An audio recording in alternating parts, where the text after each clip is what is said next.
Next up, we have our first keynote presentation of the day on how to get to net zero. We are joined by Priyanka Lloyd from the Green Economy Canada, who I will invite to the virtual stage now.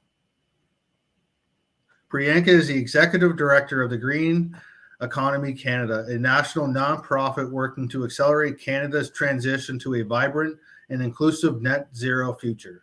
She holds a Bachelor's of Science from the University of Toronto, a Master's of Science in Biochemistry from the McGill University, and an MBA from the Wilfrid Laurier University. Priyanka has held marketing and supply chain roles at Novartis, Consumer Health, and Frito-Lay, respectively, and was the business development manager for Reap Green Solutions. She received the Wilfrid Laurier 2015 Young Alumnus of the Year and was named to the 2017 Clean 16.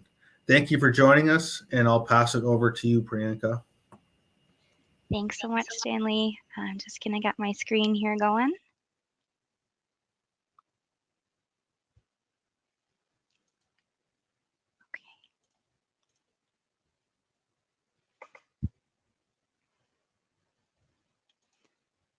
Wonderful. Okay. Thanks so much for the introduction. I'm really pleased to be here today. I'm joining you all from Waterloo, Ontario, situated on the Haldimand Tract and land that was promised to the Six Nations of the Grand River. It's the traditional territory of the neutral Anishinaabe and Haudenosaunee peoples, and I would like to respectfully acknowledge the enduring presence, strength, and achievements of all of the Indigenous peoples with whom we share this land today. To tell you a bit about my background for this conversation, as Stanley mentioned, I'm the Executive Director of Green Economy Canada. We are a national nonprofit dedicated to accelerating Canada's transition to a vibrant and inclusive net zero future. And we do this in three ways. We launch and grow green economy hubs, which are community based programs that bring together, support, and celebrate businesses of all sectors and sizes in setting and achieving sustainability goals. We also share success stories of businesses taking action to inspire others to follow suit, and we work collaboratively with policymakers to inform green policies and investments. Our network consists of 9 green economy hubs across the country, including the newly launched Green Economy New Brunswick, which I'll share more about a little later on in this talk. Together, our network of hubs have engaged over 500 green economy leaders to take action on climate change and build sustainability into their operations.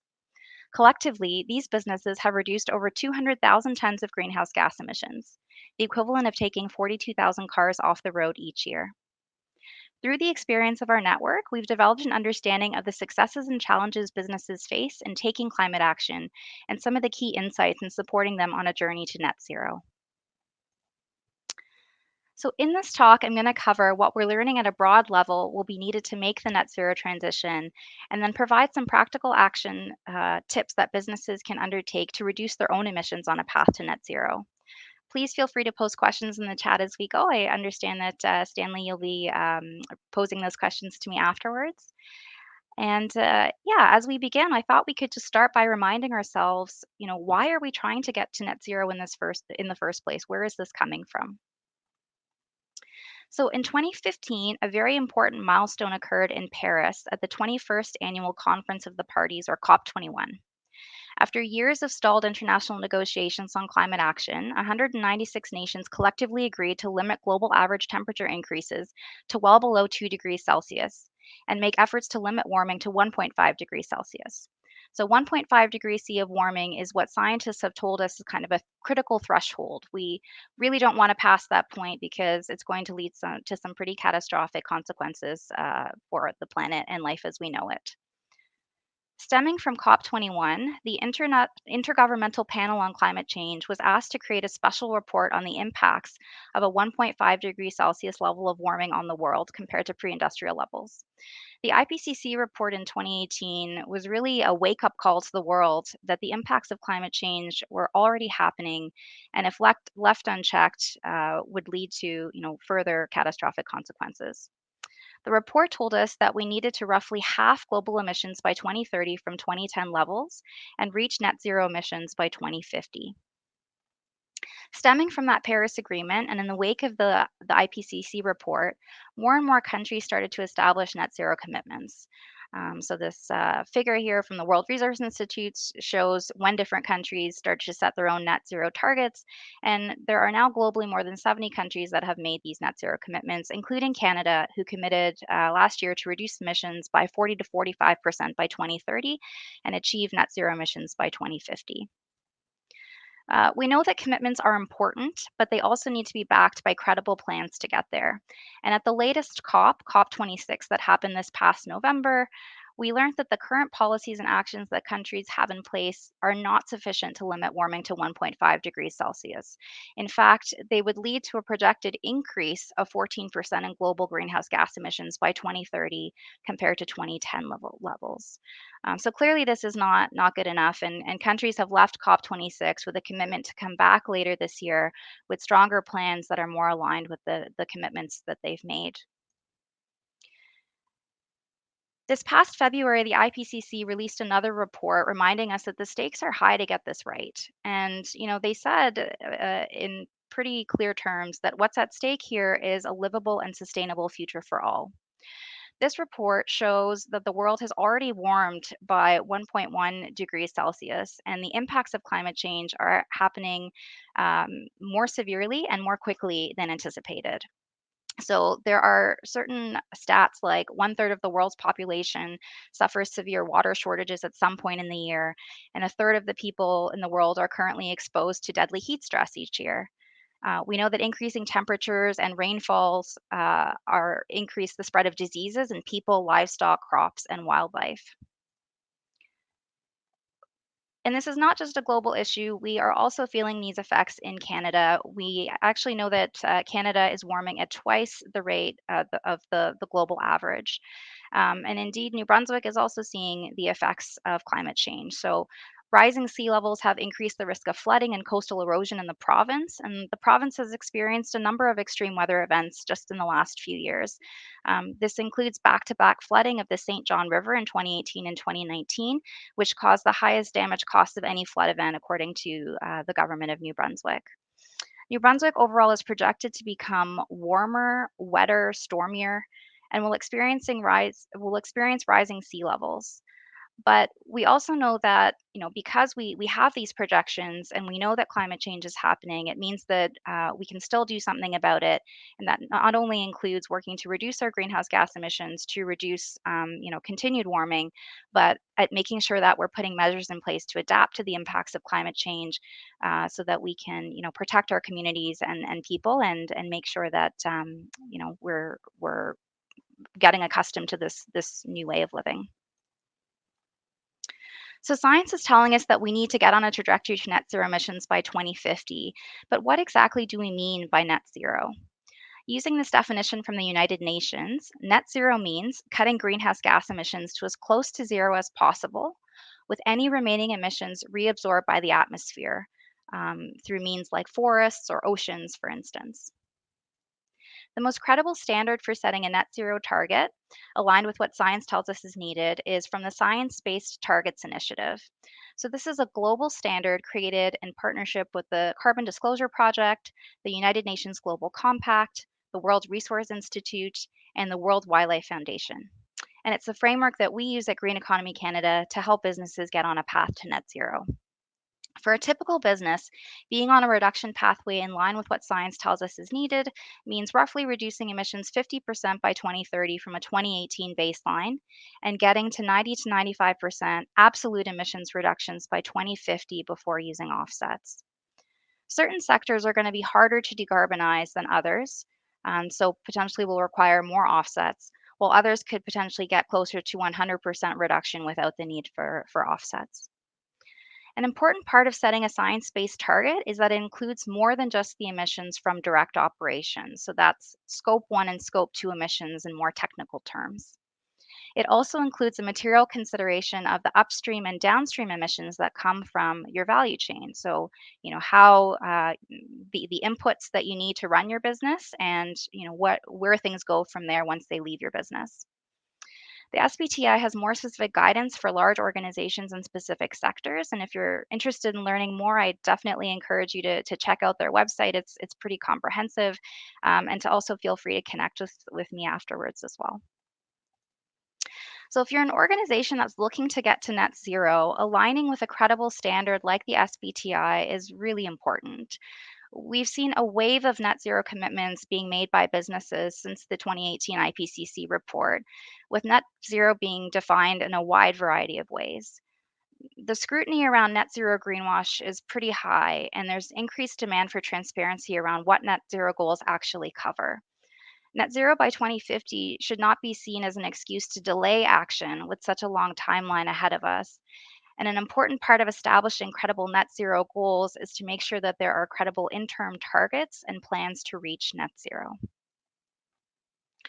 Luckily, we know that aligning your business with net zero is not just the right thing to do and a matter of survival. There are now plenty of business case drivers for transitioning sooner than later to a sustainable, inclusive, low carbon economy. From reduced cost savings to being an employer of choice to reducing business risks from disrupted supply chains and increasing climate regulations. Taking action now will help to make your business stronger and more resilient for the future while creating a better future for generations to come. So, now that we've set the stage with the context for net zero and why we need to get there, let's talk about how we can actually do that. Last February, the Canadian Climate Institute, which is a nonprofit think tank, released a report looking at the pathways for Canada to reach our 2030 emissions reduction goals and be net zero by 2050. They conducted 60 different economic modeling scenarios, the vast majority of which had Canada's GDP growing by 2050. We know that GDP is obviously not a perfect measure for well being, but it's an important one around growth and jobs. So they looked at which solutions were common across all of the net zero scenarios that they modeled and pulled out common themes. And they classified those themes into what they called safe bet solutions and wildcards on a path to net zero. So, safe bets are those technologies that already exist and have proven to be effective. They are also likely to reduce in cost over time as technology continues to improve.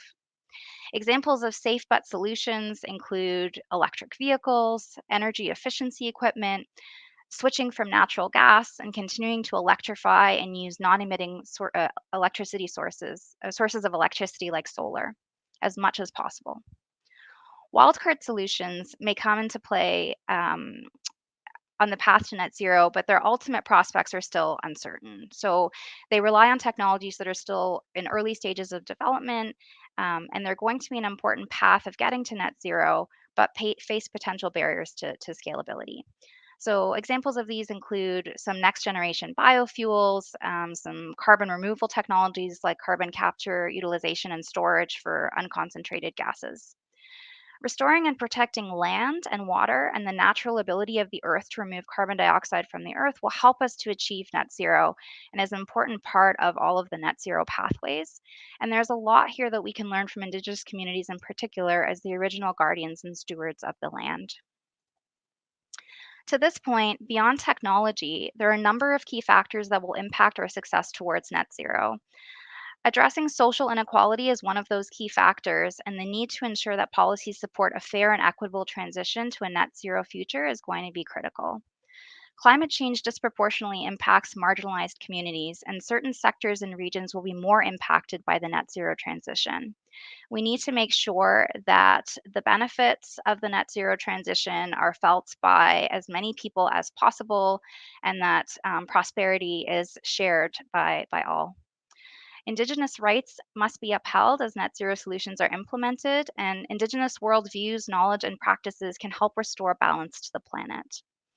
On the whole, we need to enable greater participation from all individuals, businesses, and communities in implementing the actions we know are possible to move us closer towards net zero.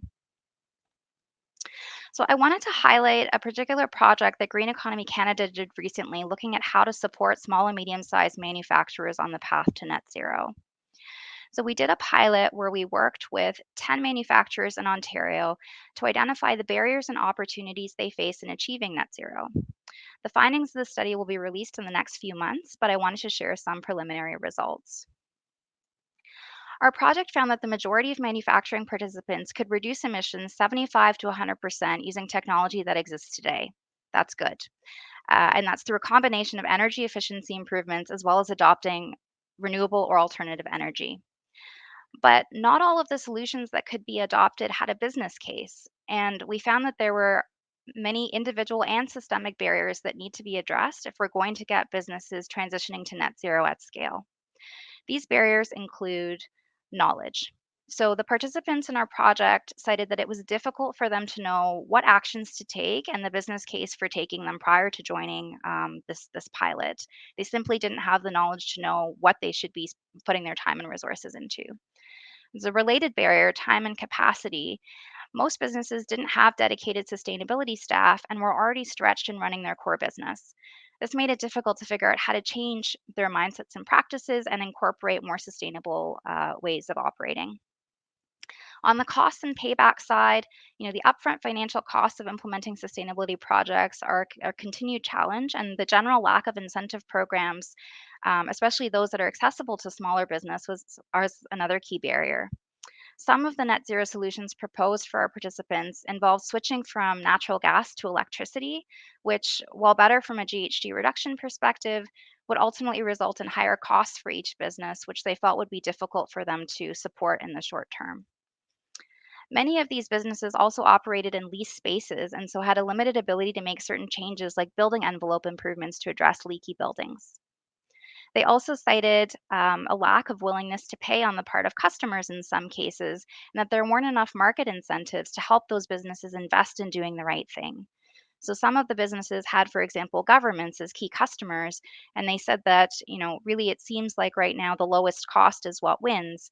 But if governments could start including sustainability criteria as part of their procurement practices, it would help businesses further invest in sustainability measures. And lastly, some of our participants operated in rural areas where grid infrastructure was limited to support things like solar installations. So, and they could also not access lower carbon fuels, for example, switching from something like propane to natural gas, just based on what was available. Electric versions of certain kinds of equipment were not yet available, or they were too new for businesses to feel comfortable switching right now. So these findings underscore that it's not just the availability of certain technologies that's needed to get us to net zero, but that there are a number of those individual and systemic barriers that really need to be addressed if we're going to make this transition equitable. And we'd be happy to share the final report with any attendees that are interested once it's released in a few months. Okay. So that was a lot of discussion around sort of the bigger picture and some of the bigger levers that might need to get pulled to get us to a path to net zero.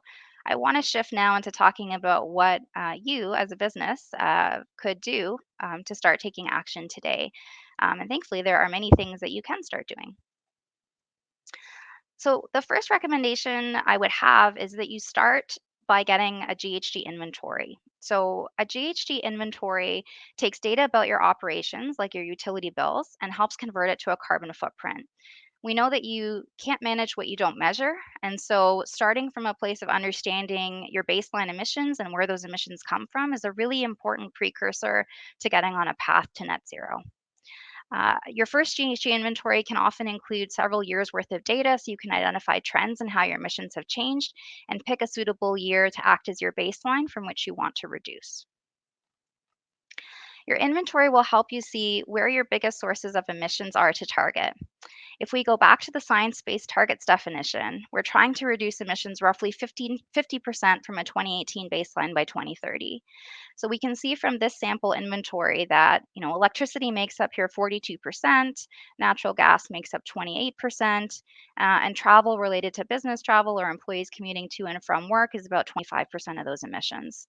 So we can start to systematically look at what are the different actions that can help reduce emissions from natural gas, electricity, and travel, and target those emissions hotspots to develop a plan towards net zero. Let's talk about some of those specific actions in each of these categories. So on the electricity side, in terms of what typically causes emissions from electricity or electricity use, this would be things like lighting that you use in your building, air conditioning, electronics like computers, appliances, and any other equipment you might need to carry out your work. Some common and high value actions that you can take are switching out all of your lighting to LEDs and installing lighting controls or building automation, so that lighting can be adjusted when you don't need it. If there's nobody in the building or in certain areas, it can automatically turn things off. Of course, just having a practice of turning off lights when you're not there, or shutting down computers at the end of the day would be a non-technological way to address that as well.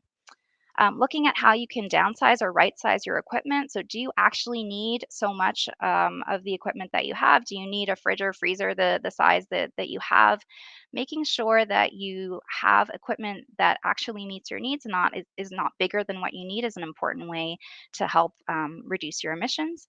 And then, when you do purchase equipment, looking for Energy Star certified equipment is really helpful to make sure that your appliances are energy efficient and your technology is energy efficient.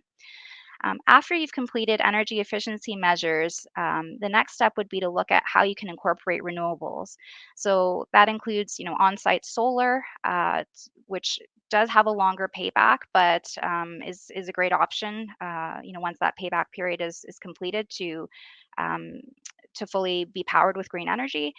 And the other option is also to purchase renewable energy credits as well. And that's, if you can't install solar or it's not cost effective for you right now, you can reduce some of your electricity related emissions through purchasing those renewable energy credits. Here's a quick case study. So your credit union is a cooperative bank that installed a simple building automation system to adjust lighting and temperature based on occupancy. The project reduced 30% off their electricity bill while saving almost 4 tons of greenhouse gas emissions each year. On the natural gas propane side, this is typically coming from space or building heating or in manufacturing processes. And ways strategies to reduce here would be to first start with looking at how you can make building envelope improvements. So you want to make sure that your space is well insulated, and you could do low cost air sealing to reduce how much energy is kind of leaking out of your building. And once you've got those envelope improvements completed, upgrading to high efficiency HVAC systems and doing things like installing a programmable thermostat are great ways to keep heating costs and energy use down. In terms of some renewable or alternative technologies, switching from natural gas, propane to electricity where possible is something that you want to consider. Looking for ways to electrify as much as possible, and heat pumps, electric heat pumps, are a really important path for achieving net zero. Just a quick case study there on a programmable thermostat. So Veriform is a small steel and metal fabrication company. They installed a tamper-proof programmable thermostat in their plant at a cost of about $1,200. This action allowed them to save almost $14,000 each year and also reduce their emissions by about 84 tons annually. So transportation accounts for almost 30% of greenhouse gas emissions in New Brunswick and is one of the biggest action areas for us to reach net zero. Activities like business travel, employee commuting, shipping products all contribute to transportation related emissions. Transportation is a fun one because this is an area where many of the actions are no cost or low cost and can lead to some pretty significant impacts. So things like downsizing or right sizing your fleet. Do you really need a truck to get from point A to point B, or could you do with a smaller vehicle? Providing incentives that encourage employees to carpool, take public transit, bike, or walk to work, or as we've seen with the pandemic, shifting to work from home policies that avoid the need to commute in altogether. If transporting goods or traveling is a core part of how you operate, finding ways to optimize driving routes, training drivers to reduce idling, and looking at ways to consolidate shipments are all examples of things that can be done pretty simply, and that can not only save on fuel costs, but also save on emissions. There's another quick case study here. So Lighting Co. is a small lighting company, and they had 2 of their trucks in their fleet coming to end of life. As they were thinking about what to replace those vehicles with, they considered electric vehicles and a smaller size vehicle. These vehicles happen to be at the same price point that the trucks would cost. So this was, essentially a zero cost switch out for them, as they would have purchased those trucks anyway. And this change allowed them to reduce their emissions by 6 tons annually, while also allowing them to save $2,000 a year in reduced fuel and maintenance costs. Just because, yeah, EVs are different than internal combustion engines. Related to that, if you are interested in installing electric vehicle charging stations to support, electrification of your fleet, or support members of your community in adopting electric vehicles, there is an incentive program that we've recently launched that I wanted to tell you about. It's called the EV Charger Incentive Program, and it's funded by Natural Resources Canada. And if you're interested in applying, you can get 50% off the cost of installing EV chargers up to $100,000. The information is available on our website, and we can share the link afterwards if you're interested in checking this out.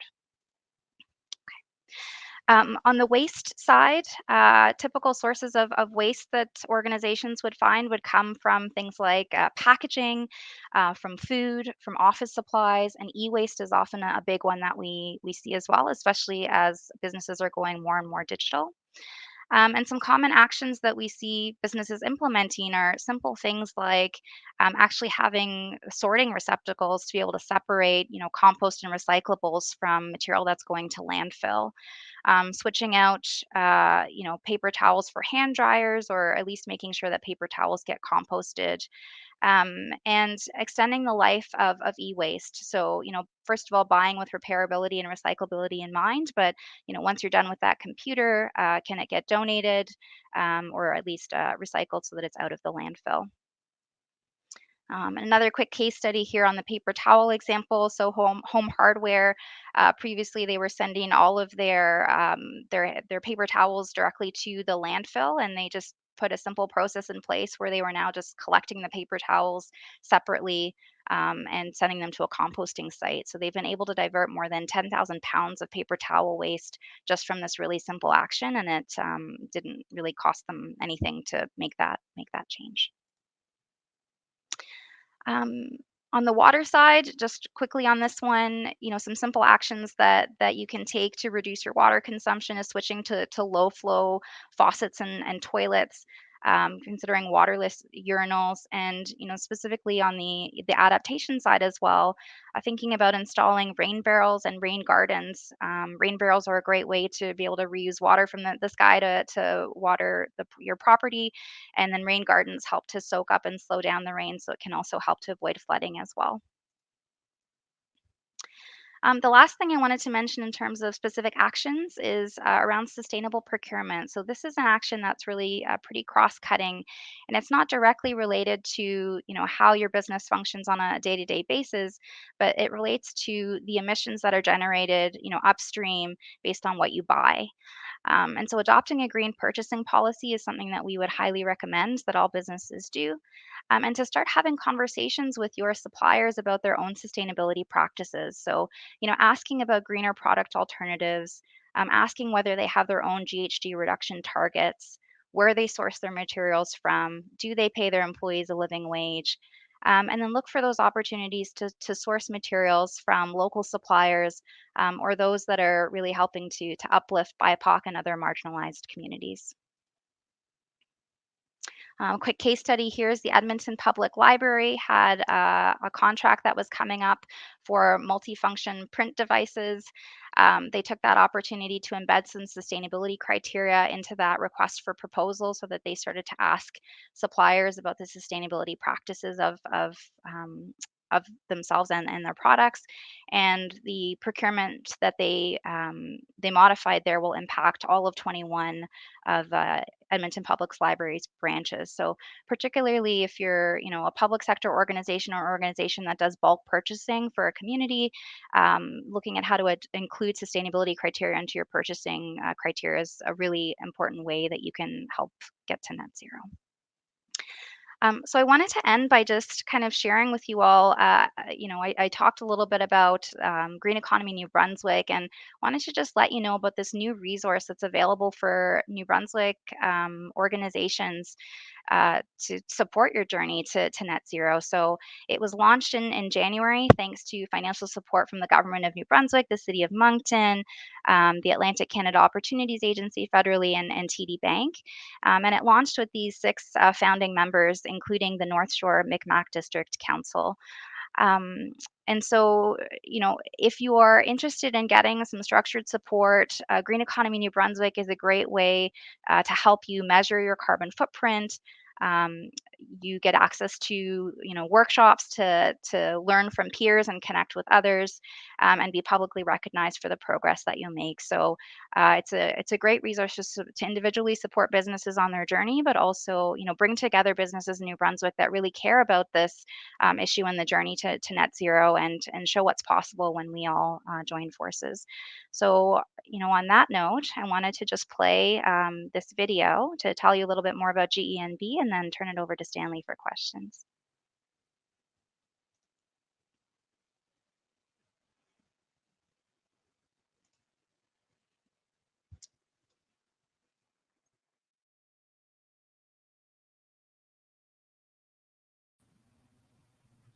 Hi, Priyanka, the audio's not working.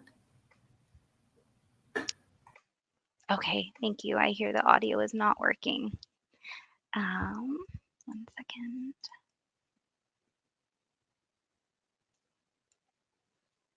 Okay, I'm just going to try that sharing again and see.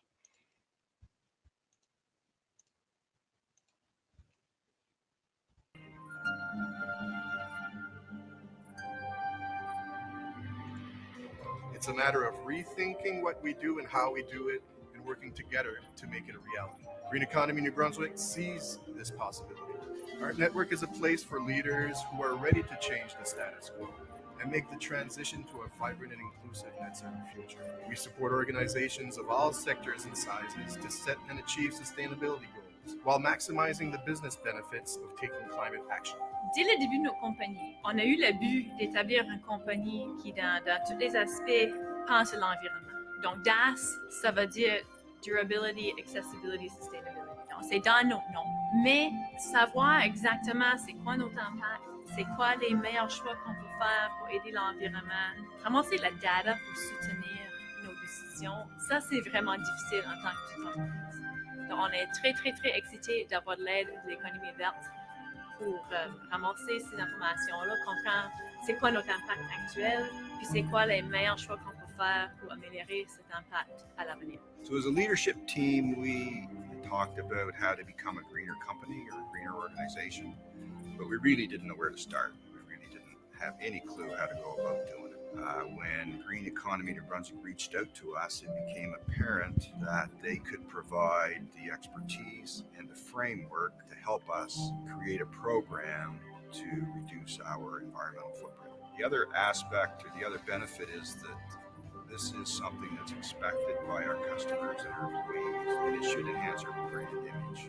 Gros avantage que j'ai pu percevoir déjà avec les quelques réunions qu'on a eues, c'est de voir quels sont les défis pour les autres secteurs. Nous autres, le secteur communautaire, on a nos défis, mais c'est drôlement différent du secteur manufacturier ou industriel. Alors, pour nous autres, c'est un éveil, puis on peut voir qu'on va faire à notre façon un impact. I want to take real meaningful action. This was one way to do that. Being part of Green Economy New Brunswick gives us a network, so we can talk to other small, medium-sized businesses, find out what they're doing, and learn from that.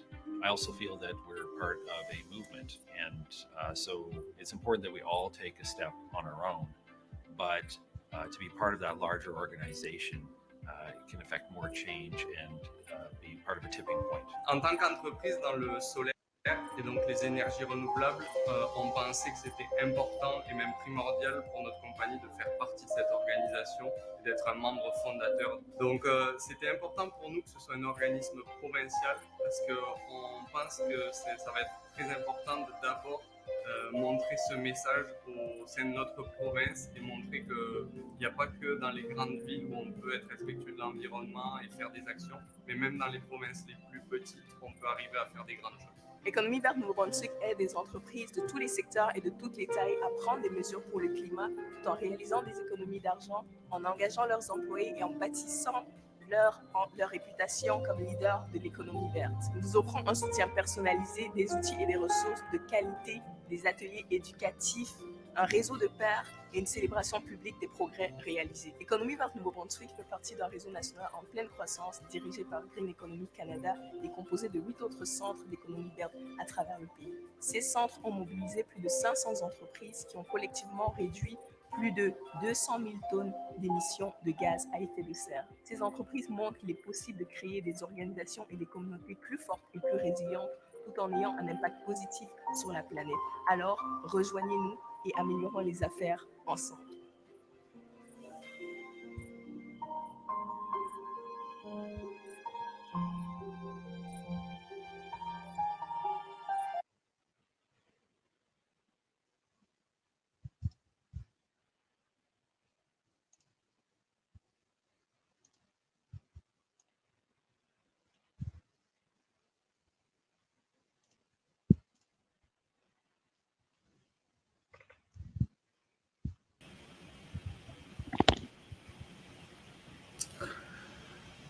All right. Well, thank you, Priyanka. That was a fantastic presentation, and we appreciate you sharing all your expertise with us this morning. We are coming up to 11 o'clock. So just like to let you know, we are going to take a 5-minute break, reconvene here at 11:05. And if anyone has any questions for Priyanka, please just reach out through the hop in